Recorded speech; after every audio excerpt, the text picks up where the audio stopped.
जय हिंद। जैसा कि हमने इससे पहले की वीडियो में आप सभी को बताया था कि संविधान कैसे पढ़ना है, कितना पढ़ना है, आईपीसी की धारा कैसे पढ़नी है, सीआरपीसी की धारा कैसे पढ़नी है। तो हम आईपीसी की धारा की सीरीज तो स्टार्ट कर दी है। अब आज से शुरू कर देते हैं संविधान पढ़ने की सीरीज। तो संविधान कैसे पढ़ना है आपको एकदम आज जो पहला वाला भाग है ना, मात्र 5 मिनट की क्लास में खत्म कर देंगे। और ऐसा 5 मिनट में खत्म करेंगे ना, आपके दिमाग में सीधा छप जाएगा। बस थोड़ा सा 5 मिनट रुक करके इस वीडियो को पूरा देख लेना। और देखो संविधान है क्या। संविधान देखो एक इतनी मोटी सी किताब है, छोटा सा ये हमने थोड़ा इसका छोटा वाला पीस मंगाया हुआ था। तो ये रहा हमारे बाबा साहब जिन्होंने संविधान को लिखा था। तो अब इसी को हम लोग पढ़ते हैं। इसका पहला वाला भाग 5 मिनट की क्लास में आज हम लोग खत्म कर देंगे। देखो पहला वाला भाग तो क्योंकि देखो जो संविधान है वो सारी बातें उसकी भाग में लिखी हुई है। किस में लिखी हुई है? तो भाग में। जैसे हमारा लेसन नहीं होता, मैथ का कोई चैप्टर लीजिए तो कोई 12 पार्ट, 13 पार्ट, 14 पार्ट ऐसे लिखे रहते हैं ना। कोई भी बायोलॉजी लीजिए, केमिस्ट्री लीजिए, जितने भी ढेर सारे पार्ट लिखे रहते हैं ना। तो थोड़ी सी स्पीड चल रहा हूँ ना, हाँ ठीक है। तो देखो उसमें जो संविधान में भागों की संख्या वो टोटल 22 भाग है। कितने भाग है? तो 22। और ये जो 22 भाग लिखे होंगे ना, ये कहीं ना कहीं तो पेज में लिखे होंगे, लाइन से लिखे होंगे, हेडिंगों में लिखे होंगे, तभी तो जाकर के पता चलेगा कि नहीं। हाँ अच्छा, जैसे मान लेते हैं उसमें दिया हुआ मानव जनन, क्लास 12th में दूसरे के लेसन में दिया हुआ है, ठीक है ना। उसमें ढेर सारी हेडिंग है तो इसे पता चलेगा ना। तो ये लेसन 22 है उसमें। और जो इसमें टोटल अनुच्छेद है, जो उसमें पेज बटा है उसे हम लोग अनुच्छेद कहते हैं। अनुच्छेद जो उसका पेज नंबर उसे हम लोग अनुच्छेद कहते हैं। और ये टोटल 395 है। बस इतना याद रखना है कि उसमें भाग कितने हैं तो 22 और अनुच्छेद कितने हैं तो 395। इसमें संशोधन करके काका गागा या फिर एक दो जोड़ करके 450 तक लेके जा चुका है।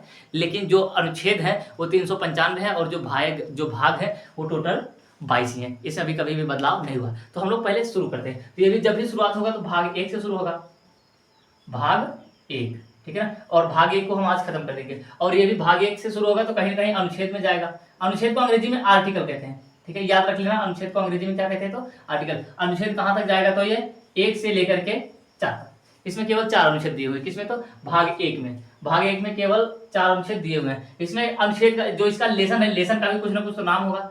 जैसे पहला वाला, जैसे बायोलॉजी अगर आप पढ़ रहे होंगे या फिर क्लास 10 में पढ़े होंगे या फिर कहीं भी पढ़े होंगे, तो उसमें पहला लेसन दिया हुआ है पुष्पी पादपों में लैंगिक जनन, हाँ, flowering reproduction in flowering plant, sexual reproduction in flowering plant. ये तो पहले लेसन में। दूसरे में है मानव जनन यानी कि मानव जनन, ह्यूमन रिप्रोडक्शन। तो हम लोग ऐसे चलते हैं भाग 1। इसका भी कुछ ना कुछ तो नाम ही होगा। तो इसका जो नाम है, ये अगर आपको वीडियो थोड़ी सी स्पीड लग रही है तो स्लो कर लेना, क्योंकि अभी देखो जितने भी लड़के होते हैं जो देखने वाले होते हैं, जो पढ़ते होते हैं, तो वो इंटू 10 पे करके देखे, मतलब इंटू 5 पे करके देखते हैं ना, 1 × 5 पे। तो इसीलिए हम थोड़ा सा तेज बढ़ा। देखो इसमें जो लिखा हुआ है उसमें पहले का नाम है संघ एवं उसका राज्य क्षेत्र।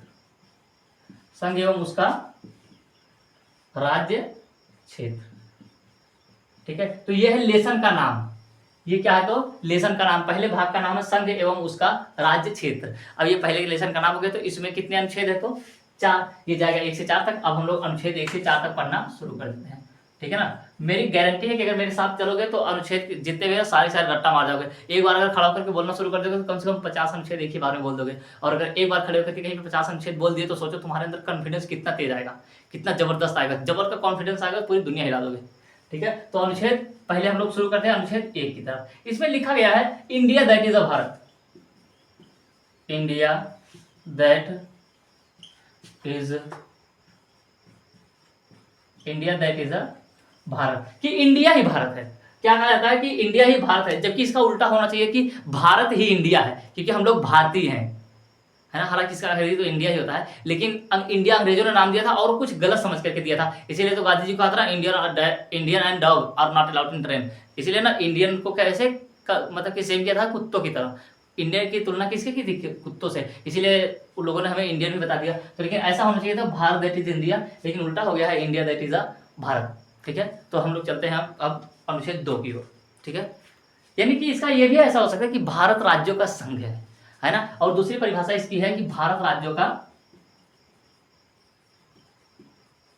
संघ है। भारत क्या है? तो राज्यों का संघ है। भारत राज्यों का क्या है? ये लिखा जो भाई, भारत राज्यों का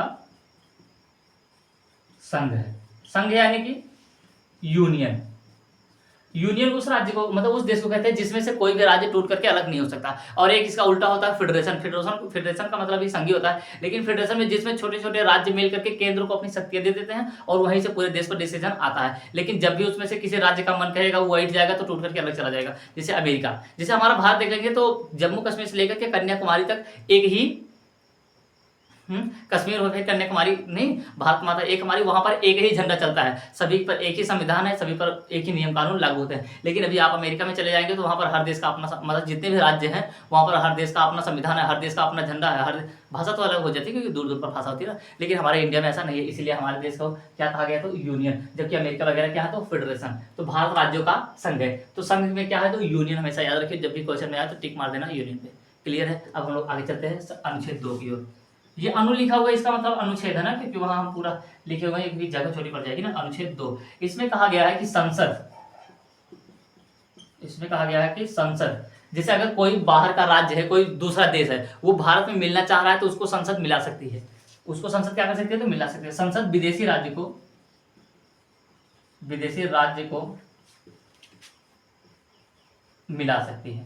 कहाँ मिला सकती है तो अपने अंडर। जैसे सिक्किम को मिला लिया गया था, जैसे 1975 में सिक्किम को अपने भारत में मिला लिया गया था ना। और हमारे भारतीयों को ऐसा नहीं लगा, मतलब कि अभी जो 10वीं 12वीं में कोई बच्चा है उसे कहेंगे कि जो सिक्किम है वो पहले दूसरा देश हुआ करता था, तो उसको पता नहीं चलेगा सिक्किम लेकिन पहले दूसरा देश था। 1975 में वो भारत में आकर के मिल गया था। क्यों मिला था अगर ये बताने चलेंगे तो कारण बहुत ज्यादा लंबा हो जाएगा और वीडियो भी बहुत ज्यादा बड़ी हो जाएगी। ठीक है, तो बस इतना समझते हैं कि संसद विदेशी राज्यों को मिला सकती है। कहाँ? अपने भारत के अंदर। ठीक है, विदेशी राज्यों को मिला सकती है अपने भारत के अंदर। और अनुच्छेद, अब चलते हैं 3 की ओर। अनुच्छेद 3, अनुच्छेद 3 में ये कहा गया है कि वर्तमान संसद से ही हमारा देश चलता है, संसद से ही हमारा देश चलता है। वो अलग बात है, संसद में सारे अंगूठे छाप चले गए हैं। देखो जब समझदार लोग जाएंगे नहीं तो अंगूठा छाप तो जाइए करेगा, है ना। तो संसद क्या कर सकती है? संसद वर्तमान राज्य में परिवर्तन कर सकती है, वर्तमान राज्य में परिवर्तन कर सकती है। वर्तमान राज्य में क्या कर सकती है तो परिवर्तन। जैसे यदि किसी राज्य का नाम परिवर्तन करना हुआ वो कर देगी, किसी राज्य की सीमा को बड़ा करना है वो कर देगी, किसी राज्य की सीमा को छोटा करना है कर देगी कहीं की। और जैसे हो गया किसी राज्य में 2 राज्य बनाना है, किसी एक राज्य में 2 राज्य बनाना है, जैसे आंध्र प्रदेश तेलंगाना सब टूटते रहते हैं हमेशा। जम्मू कश्मीर का राज्य देखिए उधर हमेशा चेंज कर दिया, इधर वाला जम्मू कर दिया, उधर वाला कश्मीर, वहाँ पे लद्दाख बना दिया गया। ये सारे जितने भी राज्य बनाए जाते हैं मतलब देश के भले के लिए बनाए जाते हैं, या फिर भला होता है बुरा होता है जो भी होता है, ठीक है ना। तो संसद के अधिकार है, वो वर्तमान राज्य में परिवर्तन कर सकती है, तोड़ फोड़ कर सकती है, वो उसका नाम चेंज कर सकती है, उसके राज्यों में परिवर्तन कर सकती है, छोटा कर सकती है, बड़ा कर सकती है, जो भी करना हो वो कर सकती है। सारा अधिकार किसको है तो संसद को है। ठीक है, संसद को इसका अधिकार है। अभी भी एक अनुच्छेद बचा है, अनुच्छेद 4। कहाँ लिखा जाए, जगह तो कम पड़ रही है। चलो यहाँ पर लिख देते ना, संसद अनुच्छेद 4 में लिखा गया है। देखो अगर जो है संसद अनुच्छेद 2 और 3 का प्रयोग कर रही है, यानी कि किसी मतलब विदेशी राज्य को मिला रही है, या फिर 3 में क्या है तो संसद वर्तमान राज्य में परिवर्तन कर रही है, यानी कि अनुच्छेद 2 और 3 का कार्य कर रही है, तो कोई भी इसमें हस्तक्षेप नहीं करेगा। हस्तक्षेप, ठीक है। अगर संसद अनुच्छेद 2 और 3 का कार्य कर रही है तो उसमें कोई भी हस्तक्षेप करने नहीं जाएगा। इवन कि राष्ट्रपति भी उसमें टांग नहीं अड़ा सकते। अगर उन पर टांग अगर राष्ट्रपति अड़ाएंगे तो उनको लतिया दिया जाएगा। लतियाने का मतलब समझ रहे हो ना, उसमें क्या लग जाएगा तो महाभियोग की चर्चा अभी आगे है तो हम सब करते रहेंगे। तो ये रहा अनुच्छेद 1 में लिखा है भारत राज्यों का संघ है, यानी कि यूनियन है। और 2 में बताया गया है कि संसद विदेशी राज्यों को मिला सकती है। 3 में कहा गया है कि वर्तमान राज्य में परिवर्तन कर सकती है। और 4 में कहा गया है कि 2 और 3 का कार्य हो रहा है तो कोई भी इसमें हस्तक्षेप नहीं करेगा। तो ये रहा हमारे भारतीय संविधान का भाग 1 जो खत्म हो गया। अब 2 बचा है नागरिकता, यानी कि 5 से लेकर के 11 तक जाएगा, फिर 3 में आ जाएगा मूल अधिकार। ऐसे धीरे धीरे करते हुए हम सब खत्म कर देंगे। तो आज के लिए सिर्फ इतना ही, मिलेंगे नेक्स्ट क्लास में, तब तक के लिए जय हिंद।